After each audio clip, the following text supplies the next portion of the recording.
Este domingo, por así decirlo, es el último domingo de Adviento, ya el próximo domingo es Navidad. Y estamos en la época navideña, por excelencia, el tiempo navideño. Muchas familias esperan, aunque parezca mentira. Pero es un tiempo también que nos invita a reflexionar. Quiero llevaros en esta mañana al Evangelio de Mateo, capítulo 2, versículos 1 al 12. También vamos a ver previamente los versículos del capítulo 1, del versículo 18 y el 24. Leo Mateo 1, 18, 24 y después 2, 1 al 12. El nacimiento de Jesucristo fue así. Estando desposada María, su madre, con José, antes que se juntasen, se halló que había concebido del Espíritu Santo. Versículo 24. Y despertando José de su sueño, o del sueño, hizo como el ángel del Señor le había dicho y recibió a su mujer. Capítulo 2. Cuando Jesús nació en Belén, de Judea, en días del rey Herodes, vinieron del oriente a Jerusalén unos magos diciendo: ¿dónde está el rey de los judíos que ha nacido? Porque su estrella hemos visto en el oriente y venimos a adorarle. Oyendo esto, el rey Herodes se turbó y toda Jerusalén con él. Y convocados todos los principales sacerdotes y los escribas del pueblo, les preguntó dónde había de nacer el Cristo. Ellos le dijeron, los principales sacerdotes y los escribas le dijeron: en Belén de Judea, porque así está escrito por el profeta: tú, Belén, de la tierra de Judá, no eres la más pequeña de entre los príncipes de Judá, porque de ti saldrá un guiador que apacentará a mi pueblo Israel. Entonces Herodes, llamando en secreto a los magos, indagó de ellos diligentemente el tiempo de la aparición de la estrella, y enviándolos a Belén, dijo: id allá y averiguad con diligencia acerca del niño. Cuando lo halléis, hacedmelo saber para que yo también vaya y le adore. Ellos, habiendo oído al rey, se fueron, y aquí la estrella que habían visto en el oriente iba delante de ellos, hasta que llegando se detuvo sobre donde estaba el niño, y al ver la estrella se regocijaron con muy grande gozo. Y al entrar en la casa vieron al niño con su madre María, y postrándose lo adoraron, y abriendo sus tesoros le ofrecieron presentes, oro, incienso y mirra. Pero siendo avisados por revelación en sueños que no volviesen a Herodes, regresaron a su tierra por otro camino. Esta mañana, ante esta lectura, la pregunta que quiero compartir con vosotros es: ¿qué nos produce la Navidad? Es decir, vamos a ver qué produjo en una serie de personas que aparecen en este relato. Obviamente no pretendo abarcar todos los personajes, como los magos, los pastores, etc., pero sí vamos a centrarnos en este texto.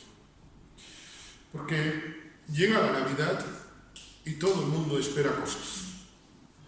Los niños esperan regalos, los mayores esperan a veces ver a la familia, la policía espera que no haya mucho follón en las familias para no tener que intervenir. Como he dicho tantas veces, tristemente es la época del año en que más conflictos hay en el entorno familiar. También cuando más suicidios hay. Esta semana, hablando con un pastor, me comentaba que las estadísticas del suicidio han bajado tanto, y ahora yo pensaba hasta las estadísticas de hace un año, pero desde hace poco, la principal causa de muerte no natural entre las personas de 12 años en adelante. Cada día el número de suicidios infantiles va subiendo. Estos días muchas personas se ven desesperadas. ¿Qué esperamos de Navidad? Vamos a ver lo que produjo la Navidad, lo que esperaron los que produjo en estas personas. En primer lugar, quisiera pensar en José y María. En ellos produjo ver el cumplimiento de las promesas de Dios. Dios había hablado a cada uno de una forma diferente, tanto a María como a José, en formas muy singulares, diferentes, pero me atrevo a decir extraordinariamente diferentes. Incluso en el caso de María, únicamente de una forma que se habló solamente una vez en toda la historia de la humanidad. La forma en la cual Dios habló a María, estaremos de acuerdo que fue única es única y será única, porque solo hay un Salvador. Así que imposible que vuelva a suceder. Dios ha hablado muchas veces por sueños, ¿verdad? Incluso después, durante el inicio de la Iglesia, vemos que esto sucedió. Y es muy interesante porque José, desde luego, yo a veces intento ponerme en la piel de los personajes, en mis limitaciones, obviamente, y pienso como si yo fuera José, ¿cómo estaría? El milagro, permitidme la expresión, un poco de ironía, es haber pillado el sueño. Porque yo estoy como José y quizá no pego ojo.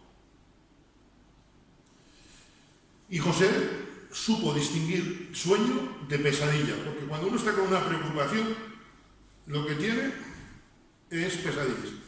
Una de mis preocupaciones personales es llegar el domingo y no tener el sermón. Y esto, durante la semana, la que convive conmigo, mi esposa, entiéndase, lo sufre. Porque muchas veces por la noche tengo pesadillas de sermones, que llego el domingo. Cada uno tiene sus preocupaciones, ¿verdad? Y yo me imagino, pobre José, pero José supo distinguir pesadilla de sueño, o si queréis, supo distinguir ilusión de sueño, de revelación. Desde luego, cuando vemos a José y María, hemos de decir que la forma en que les habló, en que Dios les habló a cada uno de ellos, nos parece inverosímil. Increíble, eso de que le habla a través de una paloma, eso es increíble, inverosímil. Para muchos, y la razón nos lleva a ello, la forma en que quedar María embarazada es increíble.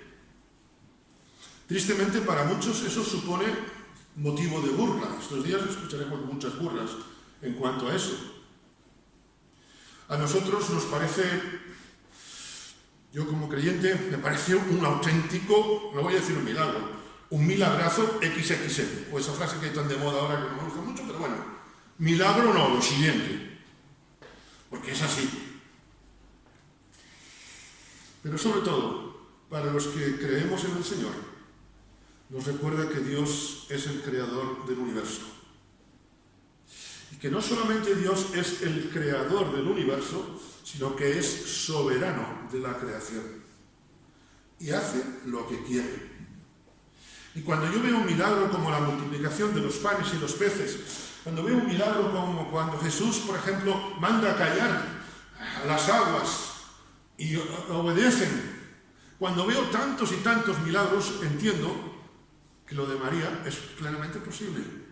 Porque, como meditábamos el otro día, para Dios no solamente no hay nada difícil, sino ni siquiera imposible. Dios hoy sigue hablando a los que le temen. Cuando leo este pasaje, veo que tú y yo, aún con nuestras torpezas, aún con las cosas que nos parecen imposibles, tenemos la seguridad de que Dios sigue hablándonos a cada uno de nosotros. El Señor habló a José, a María, habló a los magos, habló a Herodes, como veremos ahora, habló a los principales y a los escribas, habló a Simón, habló a Ana, ¿recordáis? Habló a los pastores, y Pablo decía, y al último de todos me habló a mí como un abortivo. Hay una alabanza que hoy no hemos interpretado, pero bueno, viene muy bien en esto, que a mí me conmueve siempre. Su amor me alcanzó. Gracias a Dios que el amor de Dios nos alcanzó, amén. Porque si no fuera por su gracia, si no fuera por su amor, si no fuera por su increíble, o mejor dicho, inexplicable, porque la misericordia de Dios es creíble y por eso es la que le creemos. No es mérito nuestro, no es por obras, diría el apóstol Pablo, para que nadie se gloríe. Cantábamos hace un momento, toda gloria sea a Jesús. En esta mañana, ¿a qué nos conmueve? ¿A qué nos mueve? ¿A qué nos produce? ¿Qué nos motiva la Navidad? Creo que como creyentes, recordar el nacimiento de Jesús es una oportunidad que Dios nos brinda a todos para plantearnos cómo está nuestra relación con Él. Uno de las alabanzas también nuestras dice, he aprendido a verte en los detalles y en cada milagro que tú haces. Yo sé que Dios no va a hablarnos a través de una paloma, seguramente, puede hacerlo, pero esto fue un hecho histórico, puntual y único, pero Dios nos habla a través de grandes y pequeños detalles. Y llegar a Navidad es reconocer que Dios sigue hablándonos hoy, que su presencia está entre nosotros, amén. A pesar de nosotros. La presencia de Dios está con nosotros, a pesar de nosotros. En segundo lugar, el tiempo avanza, yo sé que si después me alargo diréis, mira que se alargó. Bueno, espero que no. Espero que la palabra toque y aprovechemos el tiempo. En segundo lugar, quiero pensar en los magos. Son muy conocidos. La tradición dice que son 3, pero no sabemos si fueron más. Es muy probable, dicen a muchos autores bíblicos, muchos escritores, que seguramente eran más. Algunos incluso aproximan que fueran 30, no sabemos los que fueran. 30, 30 y tantos, en fin, los que fueran. ¿Qué produjo en ellos, en los magos, que eran de Oriente, eran de un pueblo que no era el pueblo judío? Esto ya nos habla de la universalidad del amor de Dios. Incluso aquí ya se empieza a ver Juan 1, cuando dice que a lo suyo vino y los suyos no le recibieron. Pero a los que creen en su nombre les dio el derecho, y a mí me gusta pensar, nos dio el derecho de ser llamados hijos de Dios. El rechazo de Israel no es un accidente, sino forma parte ya del conocimiento de la omnisciencia de Dios. El que tú y yo seamos salvos no es porque Israel lo haya rechazado, sino porque Dios tiene misericordia. ¿Qué produjo en los magos? Pues creo francamente que produjo el deseo de poder adorar a Dios. Hermanos, los evangélicos, cuando llevamos ya unos años en el Evangelio, a veces hay cosas que damos por sentado. Pero poder adorar a Dios es algo tremendo, hermanos. Veníamos antes en el coche hablando de lo que a veces te cuesta que te den una cita en un sitio oficial, ¿verdad? Yo no lo sé, no lo intentaré, no lo he intentado. Pero yo estoy seguro que si ahora fuésemos a pedir cita con el rey de España, en principio nos preguntarían los motivos, cuando vamos a hacer una visita a un centro oficial, alguna experiencia que un servidor tiene, nos encontramos con esto. Hace poco en el Consejo Evangélico quisimos visitar al presidente, los que están, el presidente secretario, al presidente de la Junta. El anterior nos había recibido hace ahora 5 años. Cuando vas a solicitar una entrevista tienes que decir los motivos. Después, en este caso, el presidente secretario que asistieron le recibió un segundo del presidente. Pero cuando tú vas allí y te recibe una dignidad, dices, caramba, he podido, valga la expresión, hacerme la foto. Pues si eso es a nivel humano, imaginemos en esta mañana lo que es poder adorar a Dios. Indignos pecadores como somos, alejados de la ciudadanía de Israel, como dice el autor, que hoy tú y yo, como los magos, podemos adorar a Dios. Hermanos, los pocos pelos que tengo se me ponen tiesos, créanme. Porque es un privilegio. Ojalá en esta mañana nosotros reaccionemos como aquellos magos, porque para adorar a Dios, primero que hicieron, se prepararon. No fue que vieron la estrella, mira, ves esa niña aquella. Ah, sí, yo me imagino, vamos a ponerle nombres ficticios. Pepe, ¿qué te parece esa estrella? Ah, mira, qué bien. ¿Tú tienes tiempo? Ah, sí, José. Vamos entonces a ver. Y allá afuera, no. Venían de Oriente, quiere decir que habían preparado el viaje. No sabemos la distancia, no sabemos cuántos días de viaje habían tenido. Pero sí estamos seguros que no fue ese viaje, esa adoración no fue fruto de la improvisación. Ellos establecieron prioridades. De alguna forma habían estado buscando la presencia de Dios. Y vemos que la promesa de Dios se cumple. El que me busca, me encuentra. Y Dios habla, como dice el autor de Hebreos, de muchas formas. Y ellos establecieron prioridades, porque cuando vamos a adorar a Dios, hermanos, hemos de establecer prioridades.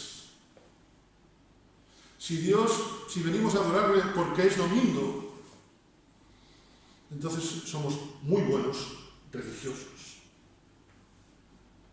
Pero si venimos a adorarle porque Él es el Rey, preparamos entonces nuestro corazón. El culto de hoy no ha empezado a las 11:30. Y hoy más o menos somos puntualinos, El culto de hoy ha empezado en nuestra casa, cada uno orando ayer, anteayer, incluso el jueves, cuando teníamos reunión de oración. Porque el poder adorar a Dios es un acto de responsabilidad. Yo estoy seguro que ellos tenían sus responsabilidades laborales allá en Oriente. No era como hoy. El WhatsApp todavía faltaba unas temporadas para inventarse. Tendrían responsabilidades familiares. No sé qué familias tenían ni qué edades. Tenían costumbres diferentes. Venían de otro lugar. Esta mañana estamos aquí, hermanos, que venimos de muy distintas procedencias. Pero tenemos que dejar todo a un lado, porque lo prioritario no es mi trasfondo cultural, social, personal.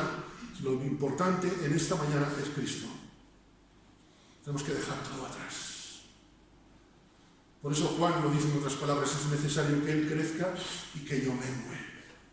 Dejaron todo, absolutamente todo. No sé si había alguna final de fútbol aquellos días. El Fútbol Club Jerusalén con el Fútbol Club El Cairo, no lo sé. Pero dejaron todo eso porque lo prioritario era buscar a Jesús. Porque, hermanos, si a veces decimos el Señor es lo más importante para nosotros, esta es muy bien, qué frase más bonita queda. Incluso te la puedes grabar aquí con una chapita. Pero realmente en la práctica demostramos que Jesús es lo más importante para nosotros. Es que tengo estas responsabilidades, es que tengo esto otro. Dice Jesús que ninguno que pone su mano en el arado y mira hacia atrás es digno de seguirle. Estuvieron dispuestos a superar todas las dificultades, porque lo que yo veo en el capítulo 2, donde empieza en el capítulo 2, versículo 2, es dificultades.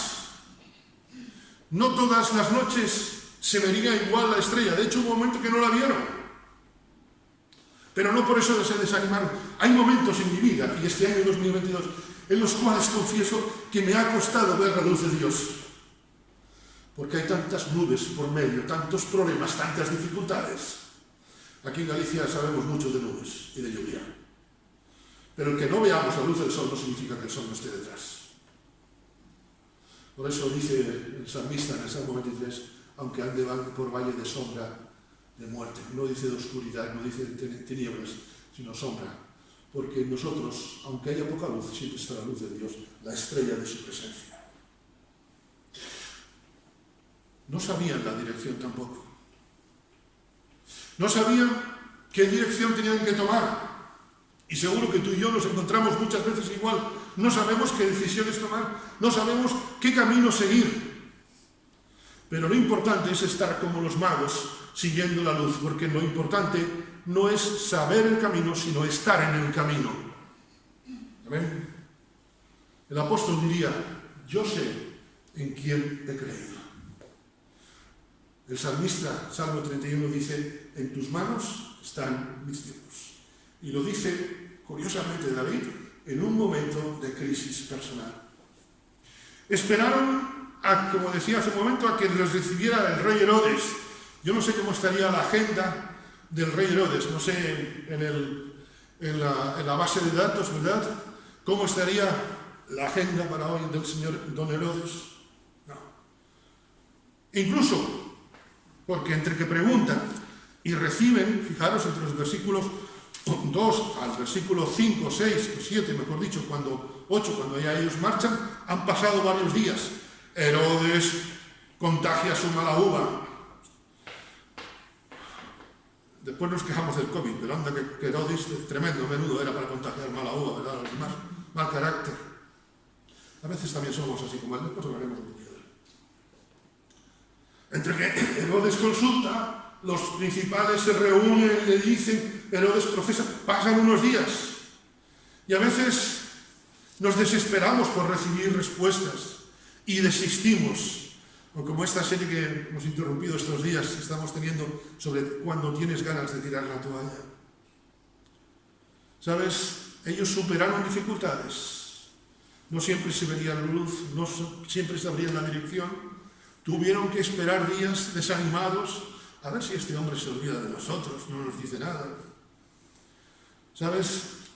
A veces venimos a buscar a ver qué tiene Dios para nosotros, pero a mí los magos me enseñan que ellos fueron a ver qué podían darle a Dios. Porque fueron a dar a Dios dejando su corazón para ser transformados. Si salimos hoy de la reunión, igual que hemos entrado, hemos perdido un rato, y no es cuestión de que el predicador sea bueno o malo, que es malo, y lo digo de corazón. Se trata de que no hemos escuchado la voz de Dios, que no hemos venido a adorar. No hicieron alarde de sus presentes. Cuando presentan los presentes al Señor Jesús, o el incienso y mirra, versículo 11, no dice, tú supieras lo que nos costó el oro, a cuántos euros estaba, a cuántos ciclos estaba el oro, o a cuántos denarios estaba el kilo, uy, la mirra, lo que tuvimos que consumir.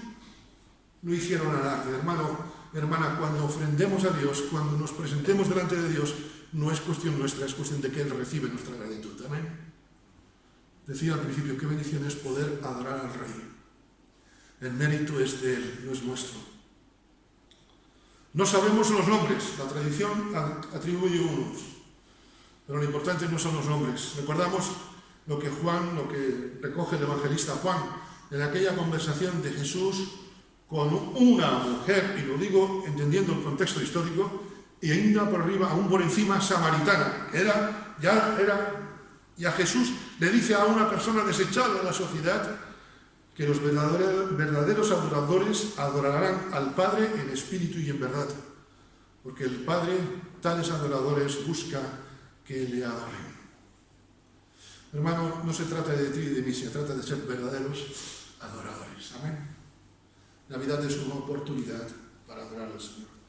Y la adoración lleva a la transformación, siendo avisados por revelación en sueños que no volviesen a Herodes, regresaron a su tierra por otro camino.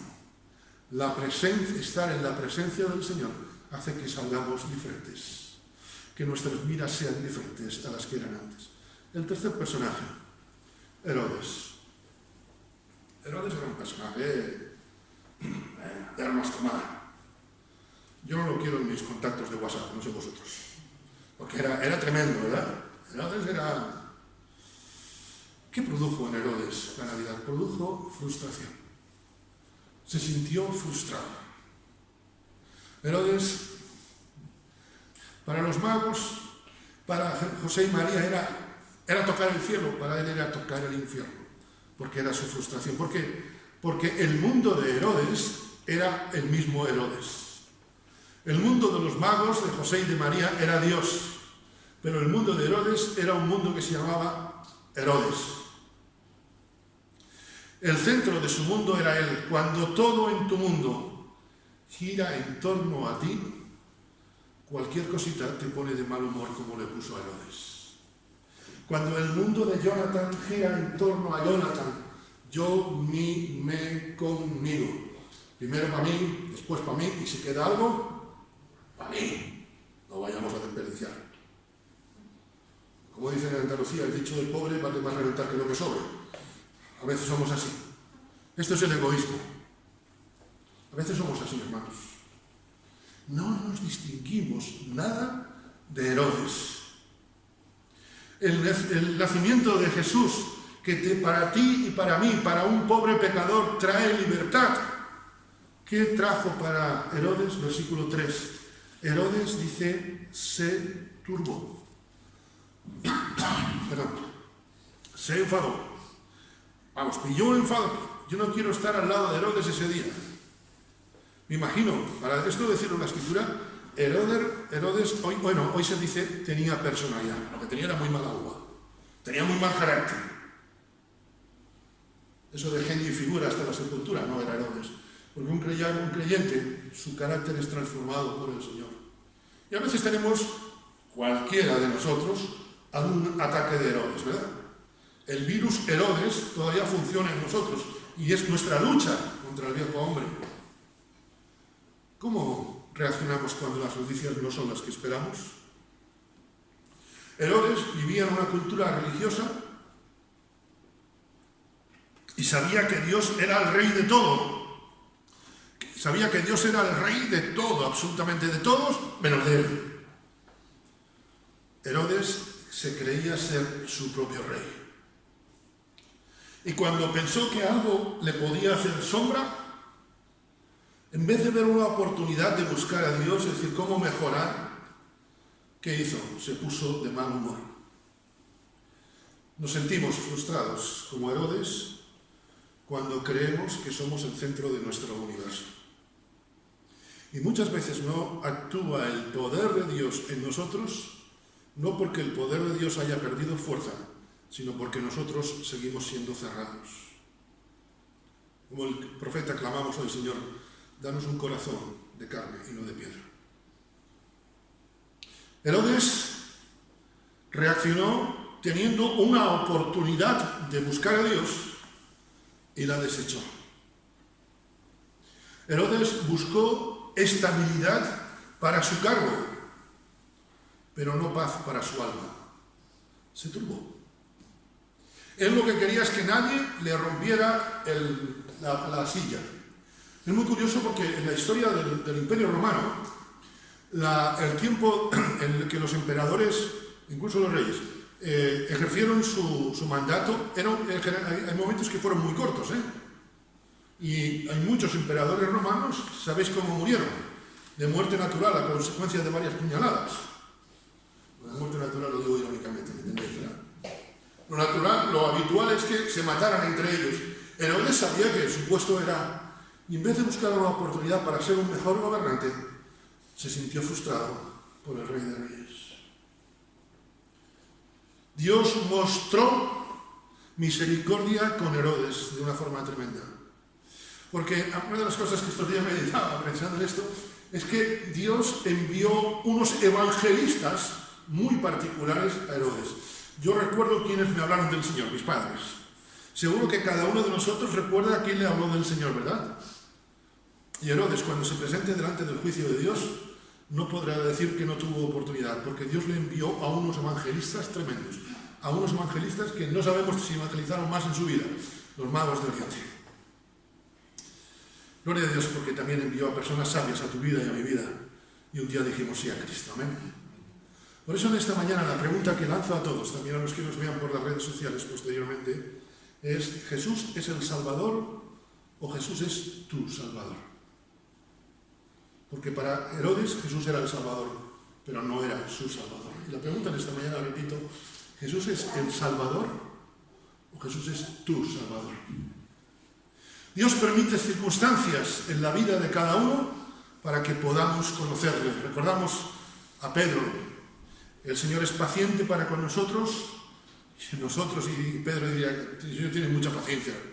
Ya lo creo que la tuvo conmigo, puede decirnos. El Señor no quiere que ninguno perezca, sino que todos procedan al arrepentimiento. A Herodes, la única forma de evangelizarle era enviando a los magos. Tú también eres un mago para llegar a centros donde tu trabajo, tus áreas de poder, todos tenemos algún Herodes en el camino, pero Dios nos quiere usar como a los magos para ser evangelistas allá donde estamos. Y los últimos, los religiosos. Llego al versículo 4. Convocados todos los principales sacerdotes, los escribas del pueblo. Esto era la alta curia religiosa, el clero en su máxima potencia. Les preguntó dónde había de nacer el Cristo. Ellos le dijeron, en Belén de Judea, etcétera, etcétera. Los religiosos, ¿qué supuso para los religiosos el nacimiento de Jesús? Pues seguir igual que como estaba. Y sin mutar. Tenían todo el conocimiento, toda la sabiduría humana, tenían todo el conocimiento de la Escritura, pero les dio igual. Sabían muchos versículos de memoria, evidentemente, pero les dio igual. Los creyentes a veces evangélicos son mismos a veces así. Sabemos versículos. Como siempre digo, hay 4 evangelios más el 5.º evangelio, San Yo. San Yo es ese evangelio donde todos tenemos un arsenal de versículos, ¿verdad? Y a veces más que un evangelio es una metralleta, que disparamos así. Ellos estaban así. tuvieron oportunidad de testificar de su fe al rey Herodes. ¡Ay, si a nosotros nos saliera la oportunidad de ir a predicarle a un gobernante! Tristemente, si no es por la misericordia de Dios y si no nos dejamos en manos de Dios, nos ocurriría igual que a ellos. Porque solamente dieron datos, no compartieron su fe. Ellos respondieron: en Belén de Judea, porque está escrito. Mira, esto es lo que dice, aquí no nos compliquemos la vida. Yo me imagino que no todos los días Herodes preguntaría por cuestiones de fe. Y cuando tuvieron la oportunidad de compartir de su fe, lo único que dieron fueron datos. Mire, la versión 60 dice esto, seguramente en el lenguaje de la época. Tuvieron la oportunidad de testificar de su fe, de cómo Dios vivía en medio de su pueblo, aunque estuviera sometido al Imperio Romano, pero solamente dieron información. Tuvieron la oportunidad de ver a Jesús, pero siguieron como hasta ahora. Ellos no dicen: vamos a buscarle. Oye, mira, si esto es lo que dice, qué oportunidad el Señor nos ha puesto en bandeja. Vamos, esto era... Vamos permíteme la expresión, vamos a subirnos a este tren. No, nos quedamos en esta estación, no sea que las cosas cambien. Porque una de las tristezas que a mí este año me está produciendo es ver que estos hombres siguieron en su Jerusalén, en su posición, en vez de ir a buscar a Jesús, como muchas veces nosotros. Ya sé lo que van a decir, si predica Jonathan, bueno, Eduardo, bueno, más o menos escapa, pero y si escapa y predica el otro, bueno, ya sé lo que me van a decir. Lo mismo. ¿Sabes? La religiosidad nos impide acercarnos a Jesús. No se movilizaron, no intentaron, como los magos, buscar a Jesús para adorarle. La religiosidad les robó la oportunidad de sus vidas. ¿Quién de nosotros no hubiera deseado estar con los magos, verdad? Ir a ver a Jesús. Mira, dejémonos de fantasías, eso solamente pasa en Disney. Porque si no es por la misericordia de Dios, si no dependemos cada día más de Dios, nos quedaremos siendo unos buenos conocedores bíblicos. Es curioso porque hay algunos teólogos que se declaran ateos. Incluso hay lugares donde, ciertas iglesias donde hay pastores que se declaran ateos. No hemos cambiado hace 2000 años ahora. Tenían su vista puesta en su sabiduría y no en Dios. ¿Dónde está tu vista puesta en esta mañana? La pregunta vuelvo a hacerla. ¿Jesús es el Salvador o es tu Salvador? La pregunta final en esta mañana, pues, ante todo este panorama, y vamos terminando. Qué bueno que nadie dice aleluya ni amén. Vamos terminando. La pregunta que en esta mañana os lanzo es: ¿qué produce la Navidad en ti? ¿Qué produce el recuerdo de la Navidad en tu corazón? Porque cada uno de nosotros, hermanos y amigos, está en uno de esos grupos. No es una cuestión de sentimentalismos, no es una cuestión de añoranzas de tiempos pasados, me acuerdo de Navidad. Hoy es un día que Dios nos da para plantearnos nuestra relación con Él, porque nos puede recordar que, como a José y María, estemos pasando lo que estemos pasando, Dios cumple sus promesas. Nos puede motivar, como a los magos, no solamente a buscar más a Dios, sino a humillarnos delante de Dios, porque lo que los magos vinieron a hacer fue a humillarse. O también, como a Herodes, la Navidad nos puede frustrar, porque Dios está pidiendo de ti, de mí, de cada uno de nosotros, un cambio de corazón, y nosotros queremos seguir en la silla en la que estamos. O, si me permitís, como decía aquel 0 grados, ni frío ni calor, nos puede ocurrir como a los sacerdotes, dejarnos indiferentes, porque creemos que sabemos todo de Dios. Y cuando creemos que sabemos todo de Dios, nos quedamos sin disfrutar de Dios. Un viejo cántico que se canta en muchas iglesias dice: suenen dulces himnos gratos al Señor, y óiganse en concierto universal. Desde el alto cielo baja el Salvador para beneficio del mortal.